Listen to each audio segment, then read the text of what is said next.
Buenos días. Les damos la bienvenida al webcast Consideraciones contables y de reporte financiero a raíz del COVID-19, organizado por EY Centroamérica, Panamá y República Dominicana. Agradecemos nos hagan llegar sus preguntas por medio de la herramienta del Q&A ubicada en el panel de control en la parte de abajo de sus pantallas. Las mismas serán contestadas por nuestros expertos durante la sesión. Adicionalmente, durante la sesión realizaremos algunas consultas que podrá contestar directamente en su pantalla. Las mismas son de carácter meramente académico a fin de discutir algunos de los temas revisados durante la sesión. Debido a que la situación actual nos obliga a estar cada persona en su hogar, les pedimos disculpas de antemano por cualquier tema de conexión o comunicación que podamos tener. Estaremos compartiendo la grabación del webinar y la presentación con ustedes por medio del correo electrónico con el que se inscribieron a esta sesión. Sin más, les dejo con la socia de EY Centroamérica, Panamá y República Dominicana, Carmen Rovira. Gracias, Paulina, muy amable. Buenas tardes a todos. Esperamos que se encuentren muy bien junto a sus familias, a resguardo y con buena salud. Ante todo, gracias por su participación en este importante webinar sobre las consideraciones de contabilidad bajo NIF derivadas del brote del coronavirus COVID-19. Mi nombre es Carmen Rovira, soy socia de aseguramiento y líder de la práctica de asesoría financiera y contable para EY Centroamérica, Panamá y República Dominicana. Hoy, conjuntamente con Rafael Herrera, socio de auditoría de EY Centroamérica, Panamá y República Dominicana, estaremos moderando este webinar para ustedes. Este webinar lo hemos diseñado en nuestra línea de servicio aseguramiento, en la que nos especializamos en ayudar a las empresas en asuntos de contabilidad, auditoría, cumplimiento de asuntos regulatorios, incluyendo cuestiones ambientales, de salud y seguridad ocupacional, así como reportes financieros. Nuestra línea también incluye investigaciones forenses y prevención y detección de fraudes. Con el desarrollo rápido y creciente del brote, los gobiernos en la mayoría de nuestros países han requerido que las entidades, compañías limiten o incluso, en muchos casos, suspendan sus operaciones comerciales. Han cerrado fronteras, implementado medidas de cuarentena y restricciones de viaje, las cuales han interrumpido significativamente la cadena de suministros y, en general, la dinámica comercial, empresarial, actividades de mercado. Indudablemente todo esto ha generado un deterioro inmediato a nivel de ingresos y de liquidez de la gran mayoría de las compañías. Estas consecuencias que han sido, de las medidas que se han tomado, han sido más inmediatas y pronunciadas en ciertos sectores, como lo hemos visto, el tema de hotelero, transporte, comercio minorista, entretenimiento. Pero también hay otros que, aunque no de forma inmediata, posteriormente, en la medida en que se va evolucionando, se empiezan a ver resentidos y se anticipan efectos en la gran mayoría de los sectores, como por ejemplo el manufacturero. Este brote también ha causado volatilidad en los mercados financieros y de commodities a nivel global. Ya hoy hay señales inequívocas que confirman que los impactos afectan de forma significativa a la economía mundial. Ya hemos visto cómo se prevén retrocesos en el desarrollo económico de la gran mayoría de los países, incluso con crecimientos negativos, así como aumentos en tasas de desempleo en también la mayoría de los países. En la medida en que esto ha ido avanzando y en las últimas probablemente días, algo semanas, en muchos países se ha empezado a hablar de protocolos de reactivación económica y de levantamiento de cuarentena. Sin embargo, conforme el brote continúa progresando y evolucionando, ya es sabido que ya no habrá un regreso como tal a lo que conocíamos como nuestra realidad antes de la pandemia. Sabemos que esa realidad ya no existirá más. Y hoy en día hablamos que nos vamos a enfrentar a una nueva realidad que va a requerir innovación, cambio e incluso transformación de los negocios y mercados. Es un desafío en este momento predecir la extensión y duración de todos estos nuevos procesos y su impacto comercial y económico. Antes de iniciar con nuestra agenda, vamos a hacer una pregunta de sondeo. Los voy a dejar con Paulina para la misma.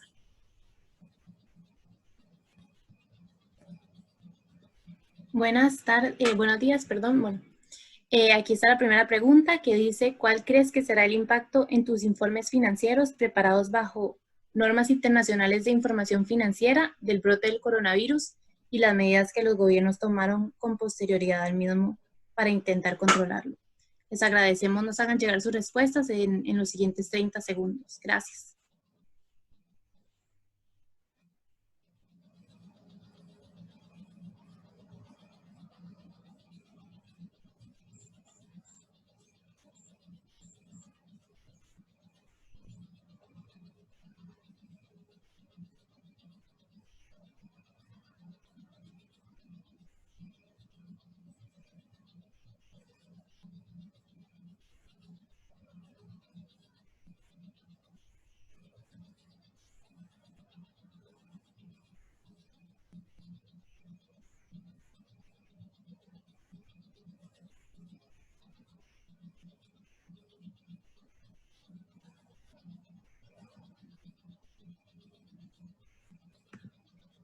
Ahí podemos ver los resultados. Los dejo con Carmen para discutir un poco sobre esto.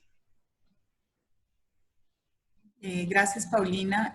Como vemos en general, la expectativa es que vemos que muchos consideran que no van a tener ningún impacto y algunos pocos un poco de impacto en algunos casos específicos y algunos consideran que en divulgaciones. Vamos a ir a continuación hablando de, si puedes pasar por favor a la agenda, algunos de los temas que se han ido identificando como posibles elementos que deben ser reevaluados o revisitados por los preparadores de estados financieros bajo las normas internacionales de información financiera. Estos asuntos que traemos a la mesa no pretenden ser exhaustivos. Es importante que las compañías estén atentas y con un monitoreo constante de las diversas áreas que puedan estar siendo impactadas a medida que van evolucionando los eventos, los gobiernos toman decisiones y el mercado se moviliza.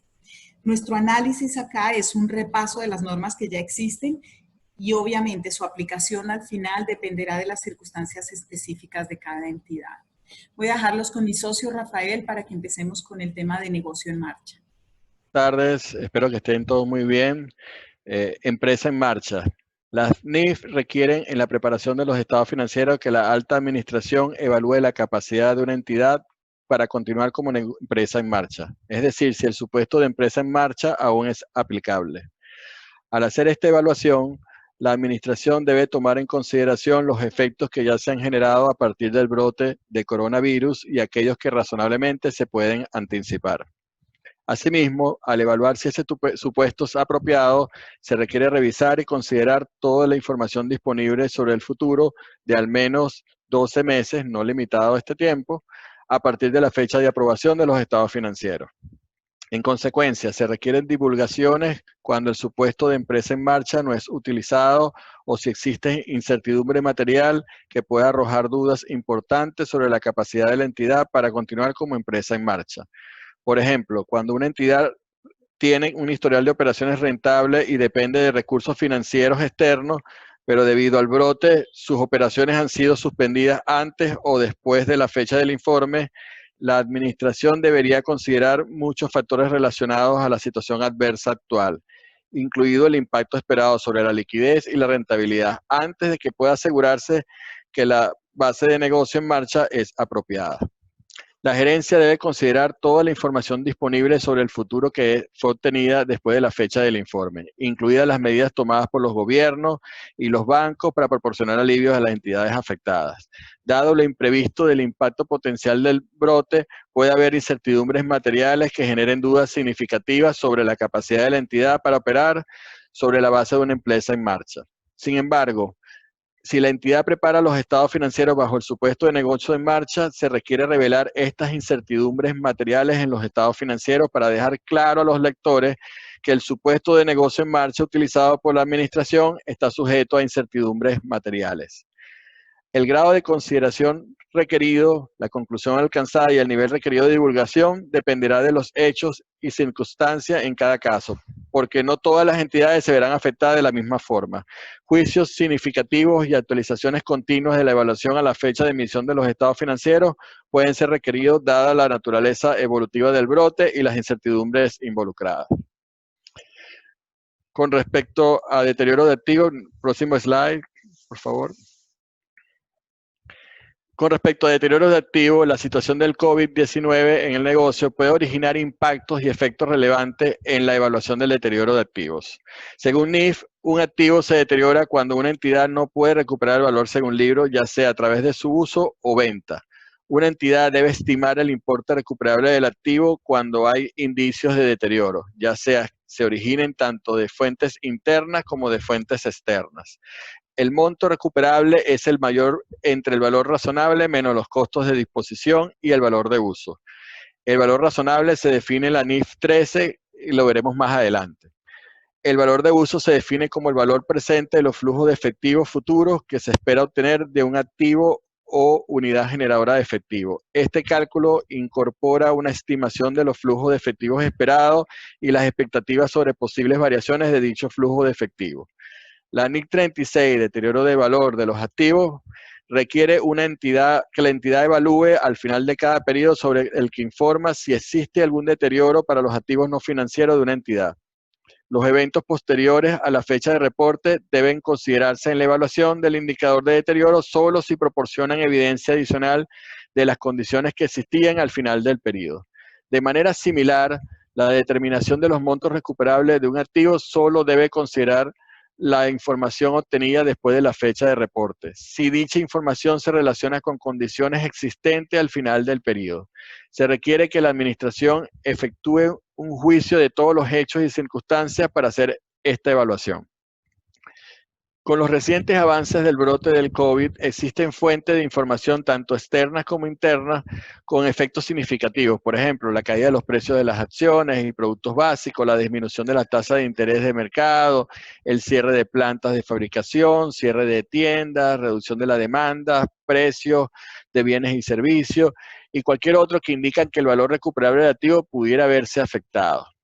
Al hacer evaluaciones de deterioro, las entidades deben determinar el valor recuperable de sus activos, que ya habíamos mencionado, era el mayor valor entre el valor de uso y el valor razonable menos los costos de disposición.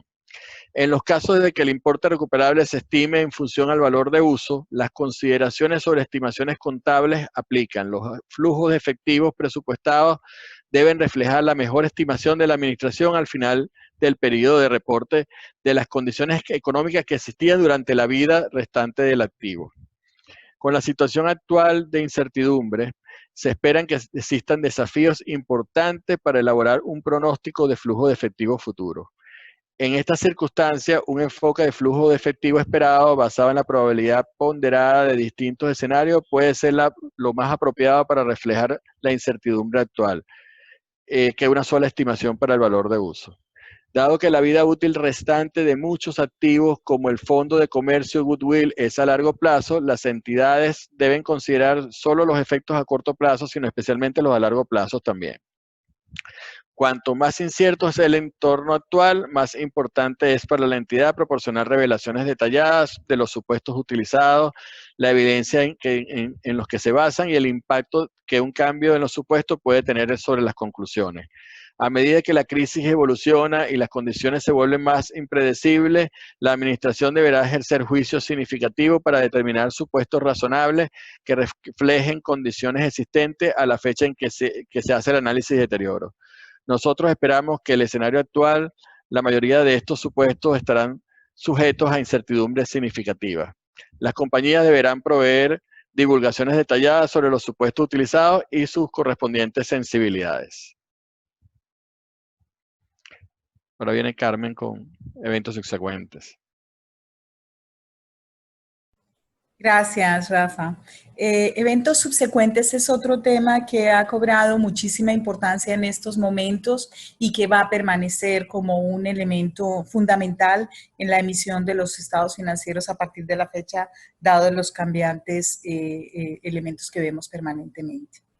NIC 10 es la norma que regula este tema. Como todos sabemos, los estados financieros deben incluir una manifestación expresa por parte de la entidad sobre la fecha en que dichos estados financieros están siendo autorizados para ser emitidos. La importancia de esta fecha es porque provee a los usuarios de los estados financieros una visión sobre cuál es el periodo que la gerencia ha considerado para evaluar eventos entre la fecha que se está reportando y la fecha en que efectivamente se emiten.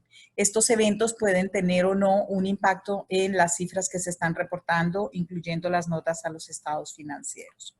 Entonces, NIC 10 lo que hace es regular los criterios que la gerencia debe considerar en la preparación de los estados financieros respecto a los eventos que ocurren en ese periodo y posterior a la fecha que se informa.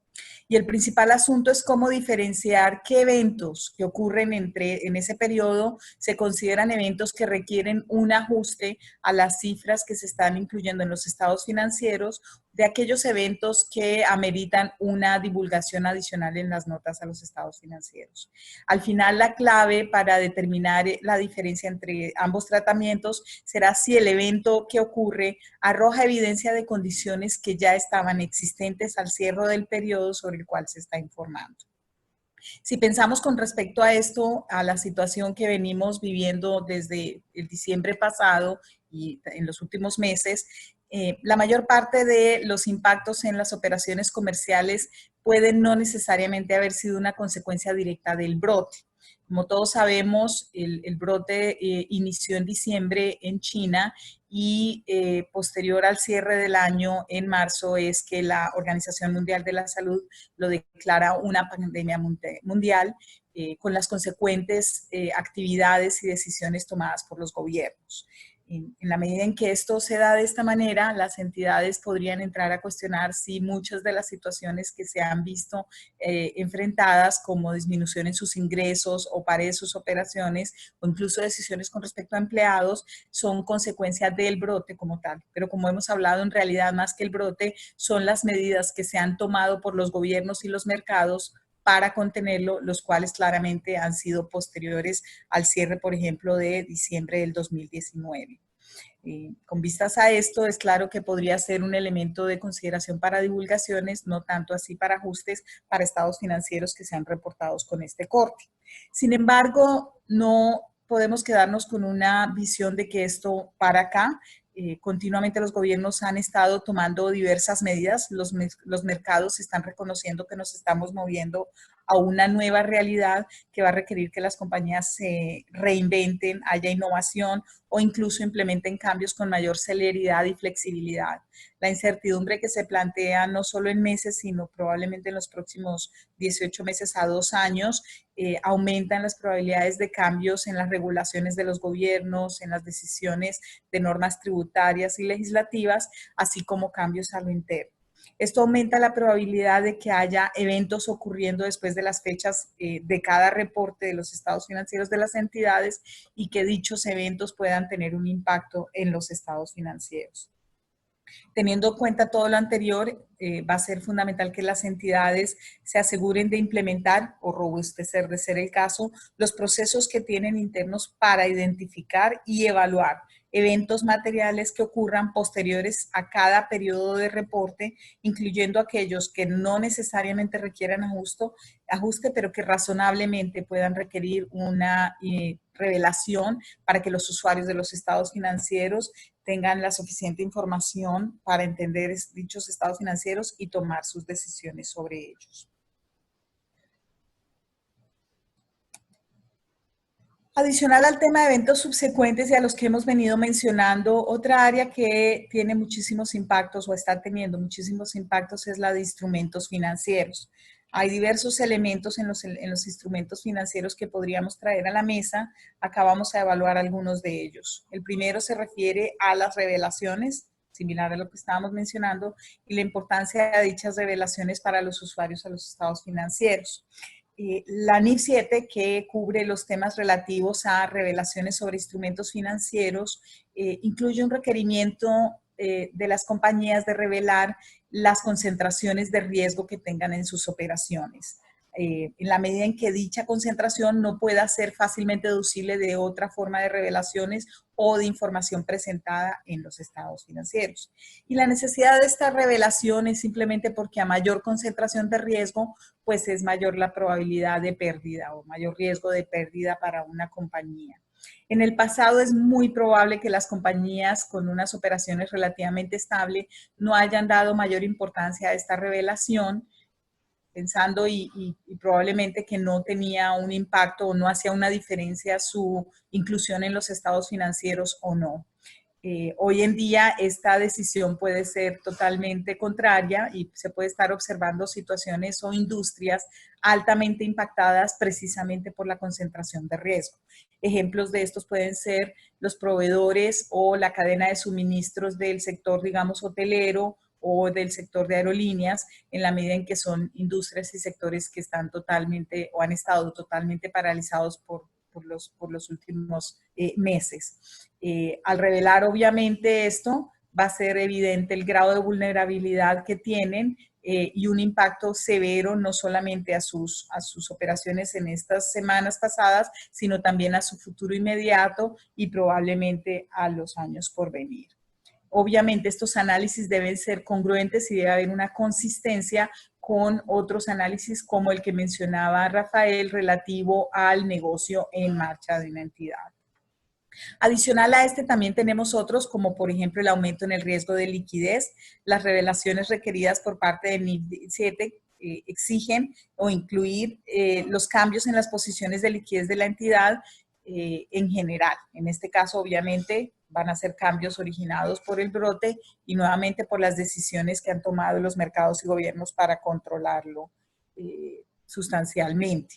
Las revelaciones de liquidez usualmente las compañías las han venido incluyendo como revelaciones numéricas, un tanto, vamos a llamarlo, estadísticas o generadas de forma automática sin mayor análisis. En este momento, como todos sabemos, en la situación de crisis que se ha empezado a vivir, la prioridad de las compañías, una vez puestos a salvo los colaboradores, era la liquidez. La liquidez es clave en estos momentos y, por tanto, las revelaciones que deban ser incluidas en los estados financieros necesitan ser evaluadas a profundidad para asegurar consistencia con las situaciones de la entidad.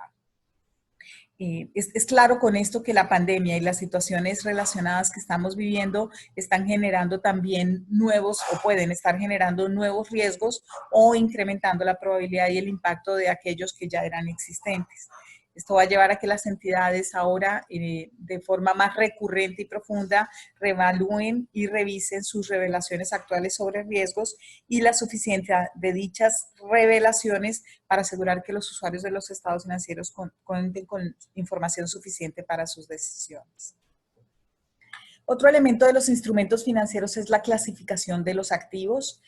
Bajo NIF 9, norma que como todos sabemos entró en vigencia a partir del 1 de enero del 2018, las entidades que mantienen esta norma o reportan bajo esta norma están llamadas a evaluar su modelo de negocio, determinar su modelo de negocio y con base en dicho modelo de negocio clasificar sus activos y pasivos financieros. Una de estas categorías es las inversiones mantenidas para recaudar, es decir, o a vencimiento o hold to collect por sus siglas en inglés. En esta situación que estamos viviendo se ha empezado a ver una actividad bastante lógica en la que las entidades están saliendo a vender estas inversiones. Y parte de las decisiones, parte de las razones para estas decisiones pueden ser, uno, debido a que temen o están observando un aumento en el riesgo crediticio de estas inversiones que pudieran llevar a que al final igual los flujos no se materialicen, o dos, porque la misma entidad está enfrentando o va a enfrentar y percibe que va a enfrentar crisis de liquidez temporal que llevan a la decisión de vender estas inversiones. Surge entonces la inquietud de si la venta de estas inversiones cuestionaría su categoría como mantenidas para recaudar y requeriría que la entidad cambiara dicha clasificación, incluso cambiando obviamente su tratamiento contable. La realidad es que la NIF 9 es clara en establecer que las ventas de las inversiones o de estos instrumentos para recaudar no necesariamente implican que no se estén ajustando al objetivo que tienen en su modelo de negocio. Esto por cuanto la calidad crediticia de esos activos financieros es importante también para que al final la entidad pueda percibir los flujos de efectivo contractuales que tenía estimado percibir. Por tanto, la venta de un activo financiero que ya no cumple con dichos criterios crediticios especificados desde la política misma de la entidad constituye un ejemplo incluso de que la entidad está buscando cumplir con su modelo de negocio de hold to collect y lo que está haciendo es asegurar el flujo contractual que mayormente pueda asegurar. Un aumento en la frecuencia y valor de ventas en un periodo específico no necesariamente entonces dejaría de cumplir con el objetivo de la entidad. Y mucho más si la entidad puede explicar, que va a ser importante, las razones de esas ventas y demostrar por qué tiene una expectativa de que la frecuencia y el valor de esas ventas va a ser muchísimo menor o va a eliminarse en un futuro en que la entidad vuelva a sus operaciones normales.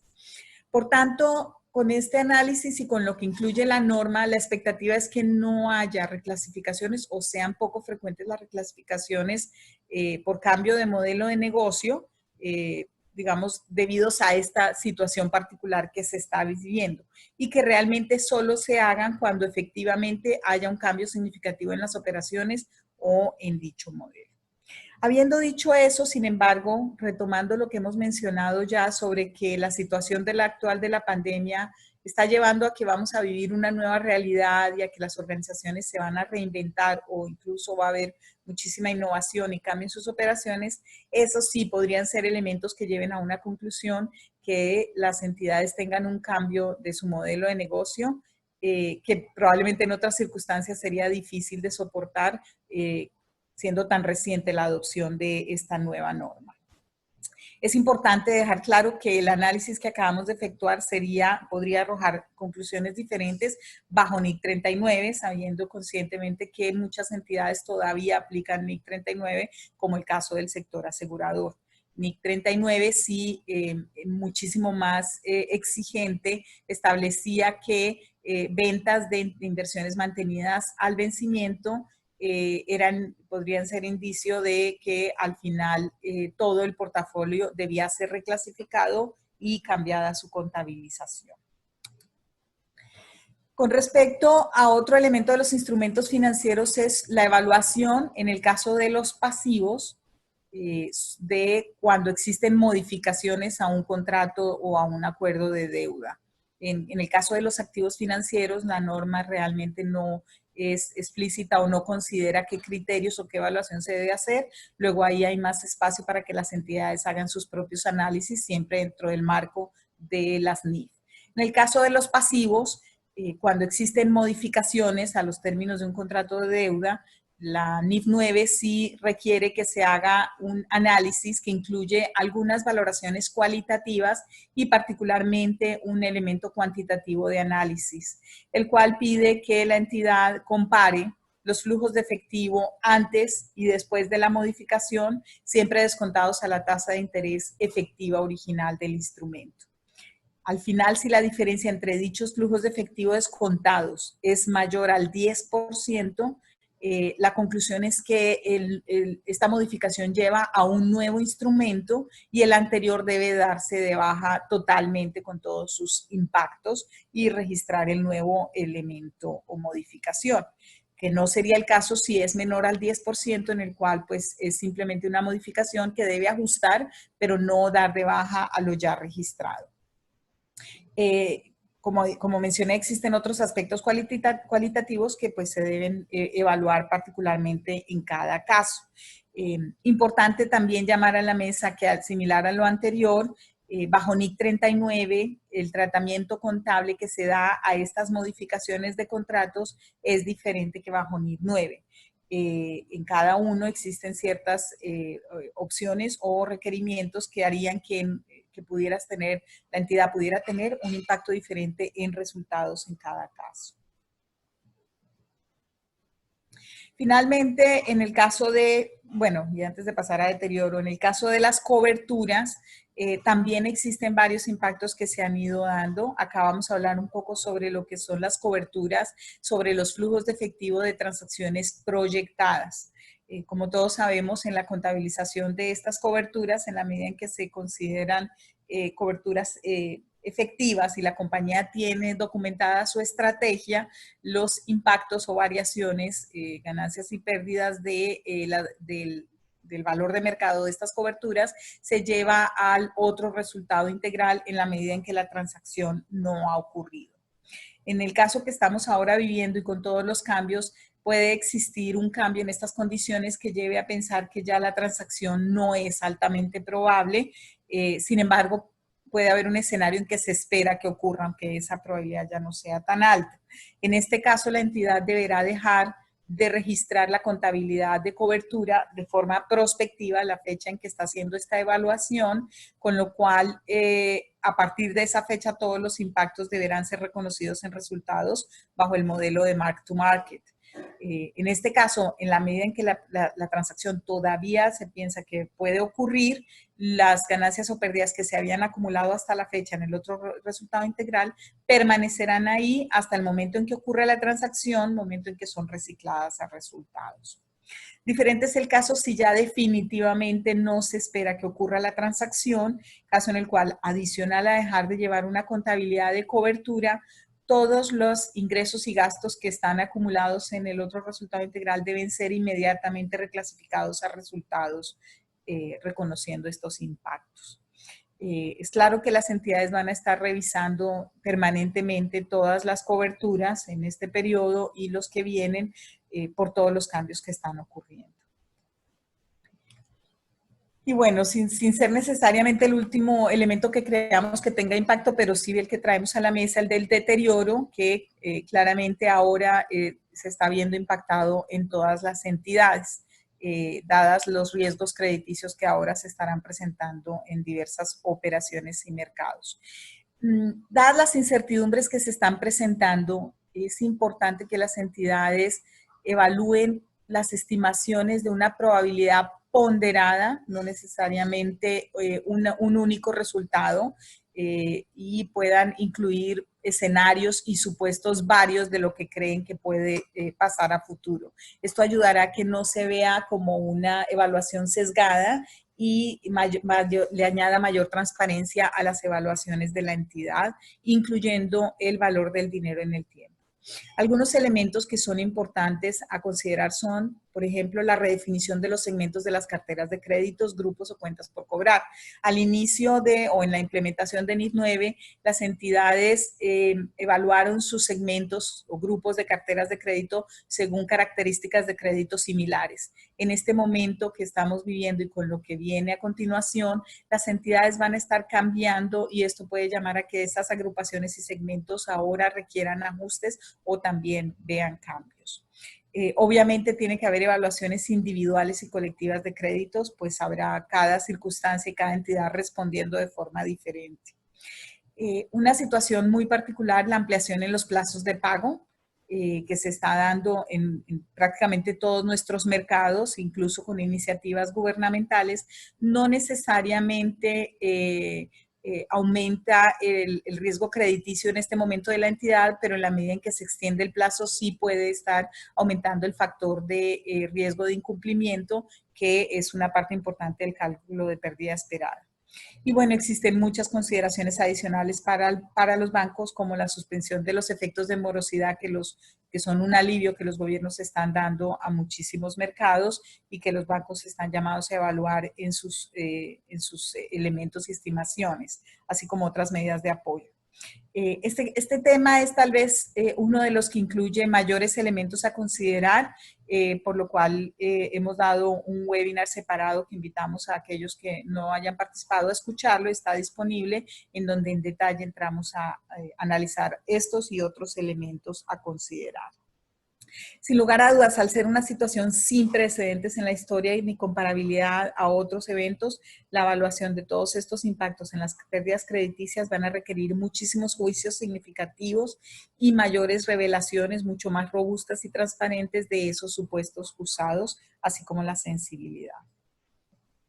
Vamos a continuar entonces ahora con las mediciones de valor razonable con Rafael. Sí, con respecto al valor razonable, el objetivo de la medición del valor razonable es estimar el precio al que sería una transacción ordenada de venta de un activo o de una transferencia de un pasivo entre los participantes del mercado en la fecha de medición en condiciones normales de mercado o simplemente estimar un precio de salida. El impacto en la medición del valor razonable derivado del brote de coronavirus y las consiguientes perturbaciones económicas y de mercado varían según los países, los mercados y los tipos de industrias. Cuando las valoraciones están sujetas a una incertidumbre de medición significativa debido al entorno actual y que hay un rango más amplio de posibles estimaciones de valor razonable, la entidad debe aplicar un juicio para determinar el punto dentro de ese rango que sea el más representativo de las circunstancias. La definición de valor razonable contempla una transacción ordenada, la cual supone la exposición al mercado durante un periodo de tiempo a la fecha de medición para permitir actividades de marketing que son habituales para transacciones que involucran dichos activos y pasivos y que no es una transacción forzada o desordenada. Si bien la volatilidad de los mercados financieros puede sugerir que los precios no reflejen el valor razonable, no sería apropiado que una entidad ignore los precios del mercado en la fecha de medición o a menos que estos sean precios de transacciones que no son ordenadas. La determinación si una transacción es ordenada se realiza a nivel de transacción individual y requiere el uso de un juicio basado en la evidencia disponible de todos los factores relevantes. Si bien los factores de mercado como el desequilibrio en la oferta y en la demanda y las restricciones de liquidez pueden afectar los precios a los que se producen las transacciones de un mercado determinado, dicho desequilibrio no indica automáticamente que las partes de una transacción no estaban informadas y dispuestas a participar del mercado o que la transacción no fue ordenada. La conclusión de una entidad de que no vendería su propio activo o transferiría su propio pasivo a los precios actualmente observados en el mercado no significa que se suponga que estas transacciones están en dificultades. La NIF 13 deja claro que el valor razonable es una medición basada en el mercado y no es una medición específica de la entidad. Y señala que la intención de la entidad que informa de mantener un activo pasivo en una recesión de mercado no es relevante. Un mercado activo es aquel en el que las transacciones para el activo pasivo ocurren con suficiente frecuencia y volumen para proporcionar información de precios de manera continua. El nivel de actividad de un mercado se determina en función del peso de la evidencia disponible, como el número de transacciones que tiene lugar, la ampliación de los márgenes de oferta y demanda y aumentos significativos en las primas de riesgos implícitas. La NIF 13 es clara en que si los precios del mercado observable de los mercados inactivos pueden no ser representativos de valor razonable en todos los casos. Estos datos no deben ignorarse, siempre deben considerarse. Se requiere un análisis adicional en estos casos para evaluar la relevancia de las transacciones observadas o los precios cotizados en estos mercados, incluido el análisis para determinar si la transacción es ordenada y los factores específicos del activo o pasivo que se está midiendo. Si el precio cotizado se basa en una transacción que se determina que es ordenada, este debe considerarse en la estimación del valor razonable, aunque pueden ser necesarios ajustes a los precios observables que podrían ser significativos. Una disminución significativa en el nivel de actividad en un mercado también puede influir en qué técnicas de valoración se utilizan y cómo se aplican esas técnicas y si las entradas son observables en la fecha de medición. Como ejemplo, la aplicación de un enfoque de mercado puede resultar más difícil y puede justificarse el uso de técnicas de valoración adicionales. Dichas técnicas de valoración adicionales pueden necesitar el uso de datos no observables. Estos también pueden afectar la categorización del valor razonable dentro de la jerarquía, por ejemplo, transferencias del nivel 2 al nivel 3 o el alcance de las revelaciones requeridas en la NIF 13. Además, una disminución significativa en el volumen de transacciones no implica automáticamente que un mercado ya no esté activo. A pesar de una disminución de los niveles de actividad reciente o histórico, las transacciones de un activo pasivo en este mercado aún pueden ocurrir con suficiente frecuencia y volumen para proporcionar información de precios de manera continua. Cuando hay un mercado activo para un activo pasivo idéntico en la fecha de medición, las entidades deben usar el precio cotizado en la fecha de medición de ese mercado, es decir, entrada de nivel 1, como la base razonable sin ajuste. Esto es necesario incluso cuando se experimentan mayores volatilidades en un mercado activo cerca de la fecha de medición. La jerarquía de valor razonable de la NIF 13 requiere técnicas de valoración para maximizar el uso de los datos observables en transacciones ordenadas y minimizar el uso de datos no observables. En consecuencia, incluso cuando el mercado de un activo se ha vuelto menos líquido debido al entorno actual, los precios relevantes o los insumos observados en las transacciones ordenadas en estos mercados aún deben considerarse. Sería inapropiado que una entidad omita únicamente el valor de modelo basado en entradas no observables, como el enfoque de ingresos que utiliza solo las entradas propias de una entidad. Sería una medición a nivel 3, cuando la información de nivel 2, la observable, como precio de transacciones, está disponible. Se requiere juicio al evaluar la relevancia de los datos de mercado observable y si reflejan de manera ordenada transacciones, particularmente en situaciones donde ha habido una disminución significativa en la actividad de mercado para un activo o pasivo. La aplicación de esta guía puede llegar a una estimación razonable requiere un juicio significativo de la administración y depende de la solidez de los procesos de determinación y revisión de las mediciones de valor razonables de la entidad. En ciertos casos, los cambios en las técnicas de valoración existentes y en los ajustes de valoración requeridos en respuesta a las condiciones del mercado pueden justificar la existencia de especialistas en evaluación externos que pueden poseer la experiencia y el conocimiento de mercados, de estos mercados. Proporcionar transparencia sobre las técnicas, los supuestos clave y los insumos utilizados para determinar el valor razonable, incluidas las respectivas sensibilidades, al proporcionar las revelaciones requeridas por las NIF, es una parte integral de la medición de valor razonable y es clave para mejorar la utilidad de la información financiera en este momento sin precedentes. El recupero de seguros. Una entidad puede experimentar una pérdida relacionada con el brote de coronavirus que pudiera estar protegida por pólizas de seguro. Por ejemplo, pérdidas por el cierre de instalaciones de producción según lo requerido por el gobierno local y se continúa incurriendo en gastos por costos de personal, alquiler, impuesto a la propiedad, etcétera, que pudieran ser reclamados al seguro en el caso de tener una póliza suscrita para reducir o mitigar el riesgo de pérdida derivada de la interrupción del negocio u otros eventos. Y estos reclamos se deben evaluar sus impactos contables. Se reconoce un reembolso cuando y solo cuando es prácticamente seguro que se recibirá un reembolso y si la entidad liquida una obligación. De acuerdo con la NIC 37, provisiones y pasivos y activos contingentes, cuando se espera que una parte o la totalidad de los gastos necesarios para liquidar una provisión sea reembolsados por otra parte, el reembolso se reconoce cuando y solo cuando es prácticamente seguro que el reembolso sea recibido y la entidad liquida la obligación. El monto de la provisión no se reduce por ningún reembolso esperado. En cambio, el reembolso se trata como un activo separado y no se permite que el monto reconocido para el activo de reembolso exceda el monto de la provisión. Un activo contingente se define como un activo potencial que surge de eventos pasados y cuya existencia será confirmada solo por la ocurrencia o no de uno o más eventos futuros inciertos que no están totalmente bajo el control de la entidad.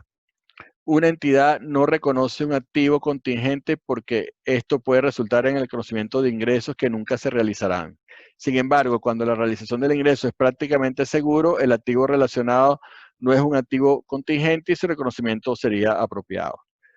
Un activo contingente está sujeto a divulgación cuando es probable que la entrada de beneficios económicos ocurra.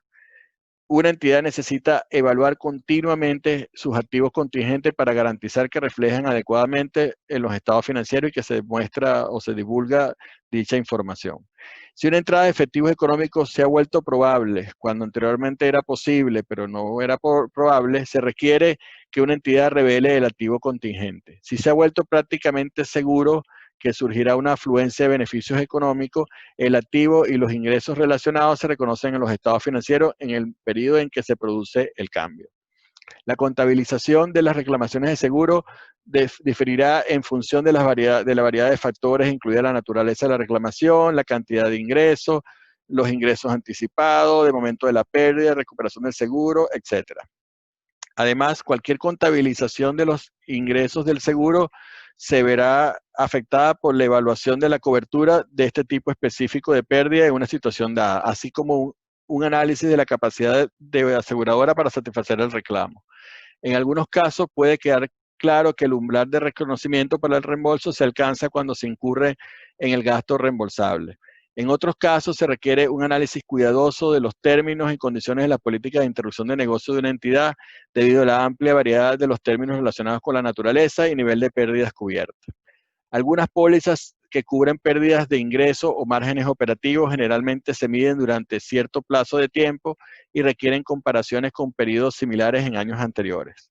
En tales casos, no habría compensación disponible si los ingresos o los márgenes operativos se recuperan durante el periodo de medición establecido en los términos de la póliza. Por ejemplo, un reclamo bajo la póliza de un periodo de medición trimestral puede no ser válido si un minorista perdiera los ingresos de un mes completo, pero los recupera antes de que finalice el trimestre. Las decisiones sobre el reconocimiento y la medición de las pérdidas se toman independientemente de las relacionadas con el reconocimiento de cualquier compensación que pueda ser cobrada. En el contexto de una posible recuperación del seguro, determinar que existe una póliza de seguro válida para el incidente y que el asegurador resolverá un reclamo puede requerir evidencia que confirme que el asegurador cubrirá el reclamo. Si un reclamo previamente improbable se vuelve probable, pero sigue siendo activo contingente, solo se revelará. Esta evaluación se extiende al análisis de la información disponible después del final del periodo y antes de la fecha de aprobación de los estados financieros.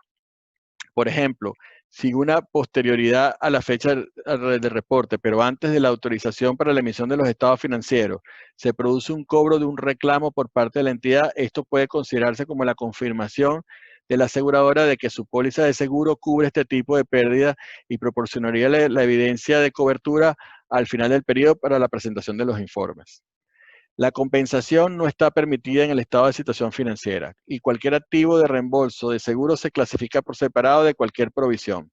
Sin embargo, el gasto relacionado con una provisión puede mostrarse en el estado de resultado neto de cualquier reembolso correspondiente.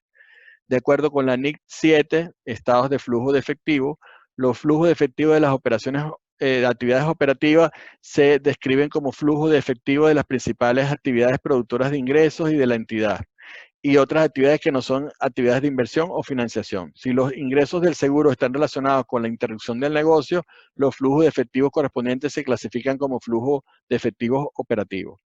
Los términos y condiciones de una póliza de seguro son a menudo y casi siempre es muy complejo. Y en el contexto de una posible recuperación del seguro, que tiene que siempre existir una evidencia sólida del incidente y que el asegurador resolverá en un reclamo y que puede requerir evidencia adicional para el logro de que se logre el desembolso hacia la compañía. Como podrán ver, son aspectos importantes en un entorno sin precedentes del COVID, donde los reclamos del seguro pueden ser significativos dadas las interacciones de negocios que están teniendo algunas industrias.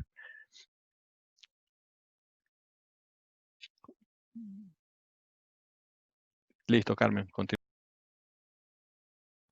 Gracias, Rafa.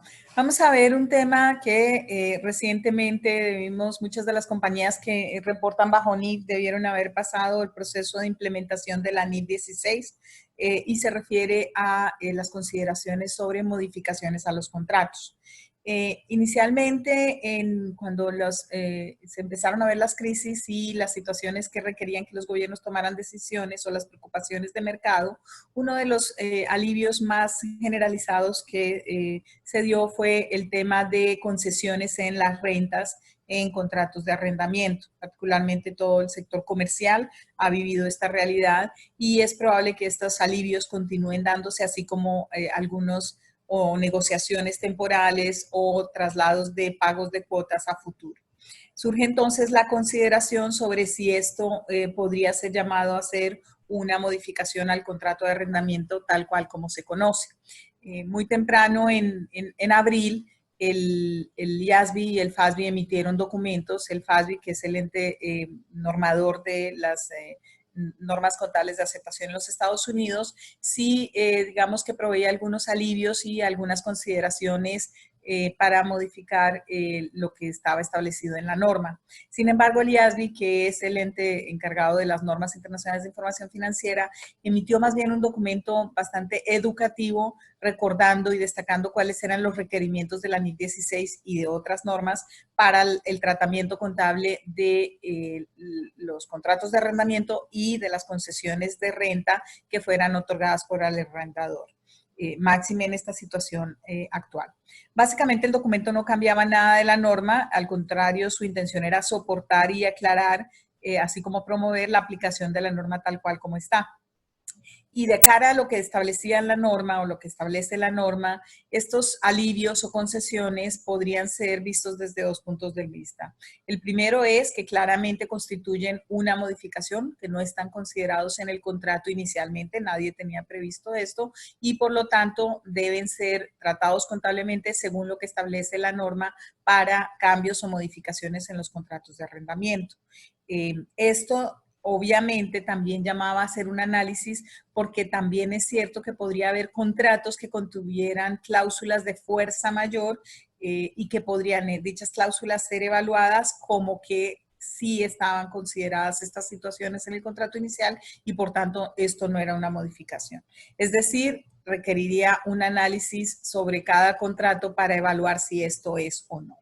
Acá podemos ver entonces cuál es el análisis o el flujo que se debería seguir en cada contrato, porque cada caso pues, puede ser particular, empezando por una circunstancia que habría que evaluar si constituye una subvención del gobierno. En los casos en que realmente se está recibiendo el alivio directamente de los gobiernos, la primera evaluación de las organizaciones es si ese alivio constituye una subvención y en caso de ser así, que es un análisis totalmente independiente, su tratamiento contable debería estar normado por la NIC 20, el tratamiento de esa concesión. Otro escenario en el que no se constituye una subvención, pero es efectivamente una modificación al contrato. Y entonces recordemos que las modificaciones a los contratos bajo NIC 16 constituyen un hito que requiere que la entidad vuelva a hacer todo un análisis del contrato, muy similar a lo que se hizo en la implementación de NIC 16 o cuando el contrato está iniciando. ¿Esto qué quiere decir? Que con el cambio la compañía debería nuevamente revisar, por ejemplo, las tasas de descuento y aplicar una nueva tasa de descuento a partir de esa fecha de la modificación sobre los pagos futuros pendientes o proyectados para determinar un nuevo activo. Es claro que con el brote se ha exacerbado la volatilidad en los mercados de las tasas de interés en muchos gobiernos, incluso se están viendo intervenciones para reducir dichas tasas de interés, con lo cual la evaluación de una tasa de endeudamiento incremental en un momento como este, pues claramente requeriría muchísimo más juicio profesional y mayores también documentaciones o más robustas para asegurar que todas las consideraciones están incluidas. Bajo un escenario en el que se concluyera que el alivio o la concesión de la renta no es una modificación, porque, por ejemplo, el contrato tenía una cláusula de fuerza mayor, en este caso, entonces, el pago puede ser, es tratado como pagos variables que están contenidos en la norma, es decir, cualquier impacto en el momento en que ocurre va a resultados. En la medida en que fueron evolucionando y hubo respuestas en el mercado, el IASB entonces debatió y llegó a la conclusión de que no era manejable para muchísimas organizaciones hacer un análisis tal como estaba planteado en la norma a la luz de lo que estaba ocurriendo. Compañías que acaban de hacer una implementación con 1.500, 10.000, 15.000 contratos, volver a analizar contrato por contrato estas circunstancias era imposible. Por lo tanto, el 24 de abril, el IASB publica una propuesta, un exposure draft, una propuesta de modificación a la norma y lo abre a comentarios hasta el 8 de mayo pasado. El pasado viernes 15, el IASB entonces sostuvo una reunión suplementaria ya con los comentarios recibidos y plantea la propuesta de modificación a la norma que espera que sea emitida este 28 de mayo, porque es obvio que existe pues urgencia para las entidades en poder tomar una decisión, visualizar cuáles son las opciones y tomarla. ¿Qué es lo que plantea esta propuesta de cambio? Lo primero es que incluye un nuevo expediente práctico para los arrendatarios y ese expediente práctico consiste en que no les exige o pueden no evaluar si las concesiones de renta que reciban de los arrendadores, los alivios o las modificaciones de, por ejemplo, plazo o extensión, constituyen una modificación al arrendamiento. Es decir, no necesitan volver a revisar cada contrato y evaluar si realmente es o no es un cambio.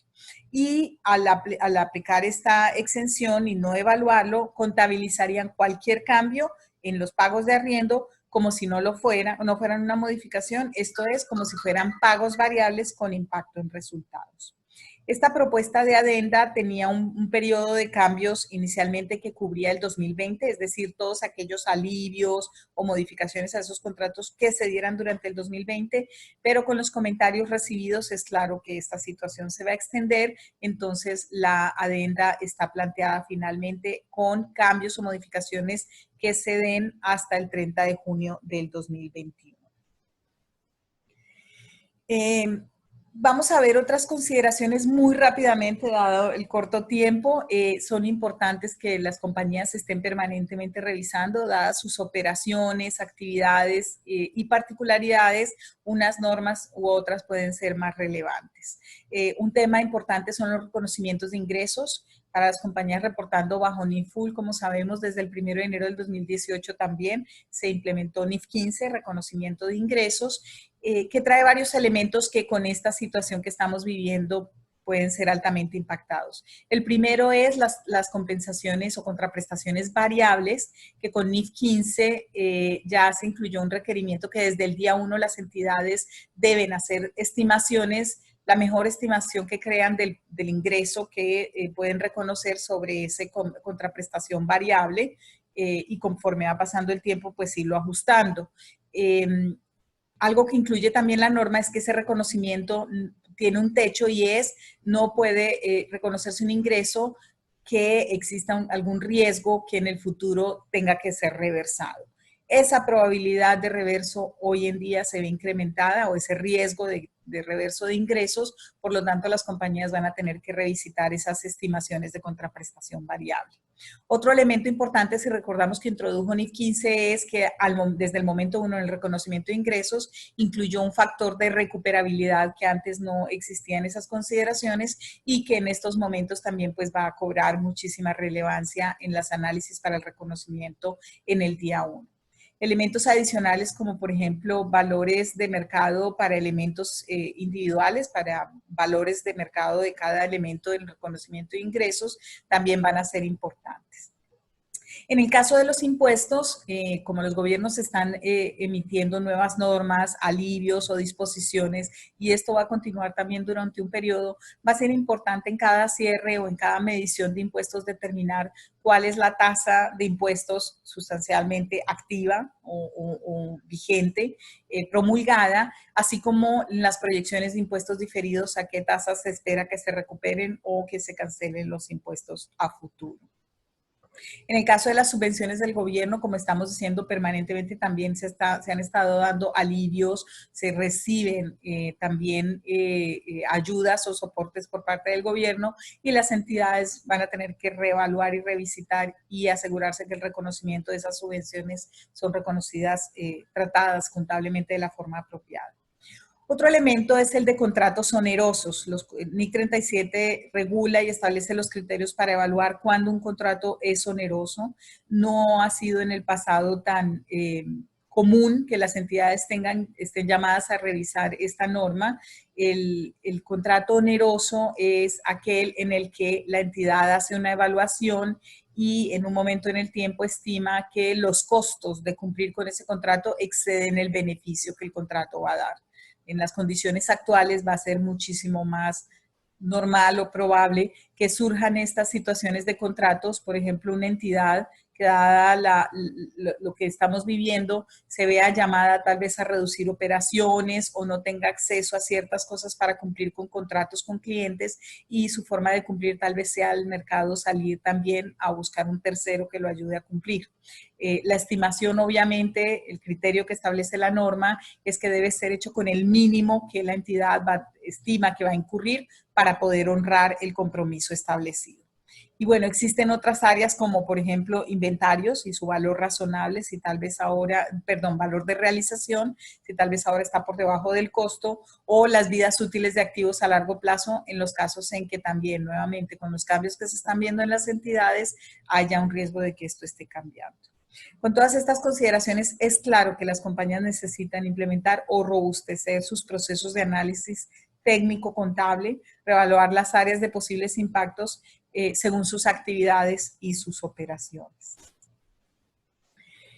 Bueno, hemos llegado al final de este webinar. Importante recordar que no todo lo que hemos dicho, que las normas que hemos listado no son exhaustivas, que pueden surgir nuevas áreas o en cada particular operación pueden existir otras situaciones que no hayamos traído a la mesa. Esto solo busca ser un ejemplo de los diferentes impactos. En la medida en que el brote continúe evolucionando y que las compañías y los mercados planteen las nuevas decisiones, pues también va a ser importante seguir evaluándolo, y todas estas circunstancias pues son desafíos adicionales para las compañías que ya vienen preparando estados financieros.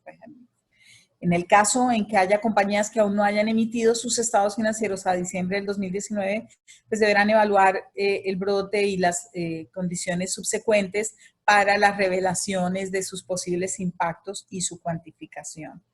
Es claro también que estos eventos y los que vienen van a requerir revisiones más permanentes de estimaciones y de supuestos utilizados en toda la elaboración de los estados financieros, así como la evaluación de negocio en marcha mencionado por Rafael.